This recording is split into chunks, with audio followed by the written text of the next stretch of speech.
At Grand Rapids Public Schools, high school students are turning raw materials into finished products in the woodshop.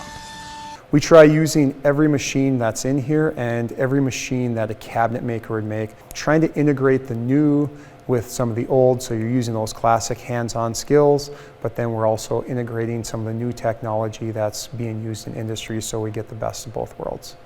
Using tools like CNC routers, students cut cabinet panels with precision before assembling, gluing, and finishing their work by hand.